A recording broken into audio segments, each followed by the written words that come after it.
In 1929, in the humid heat of southeastern Nigeria, the sound of protest filled the air. Not from soldiers or kings, but from women.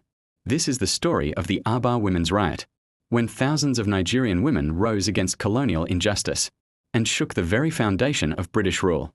Under British colonial rule, life for the Igbo, Ibibio, and other southeastern peoples was changing fast. Traditional leaders were replaced with warrant chiefs, men chosen by the British, often corrupt and loyal to the crown.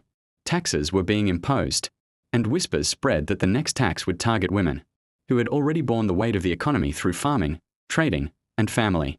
For generations, women had managed local markets, kept communities alive, and held their own councils of power. But now, their voices were being silenced.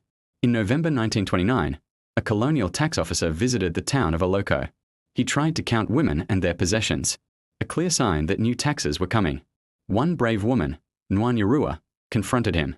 She said, "You have no right to count me."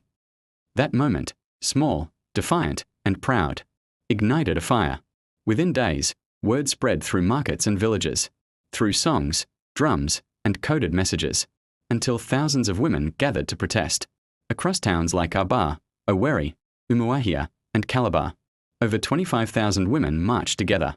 They surrounded government buildings, chanted songs of resistance, and demanded the removal of the corrupt warrant chiefs.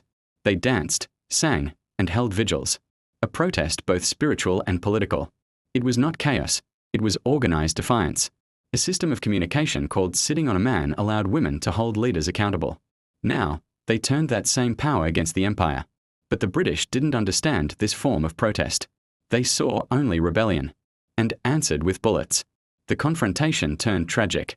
Over 50 women were killed as British soldiers opened fire. But even in death, the women's courage forced change. The British were shaken.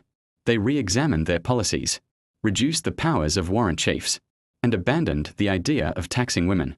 The Aba Women's Riot became one of the first major anti-colonial uprisings in Africa, led not by men with weapons, but by women with unbreakable spirit. These women changed history. Their voices became thunder. Their courage lit the path for future generations. From the independence movements of the 1950s to the women's rights struggles of today, the Aba Women's Riot reminds us that freedom begins when ordinary people say no more. Sparkles subscribe to Ancient Africa Tales for more true stories of courage, rebellion, and Africa's forgotten heroes.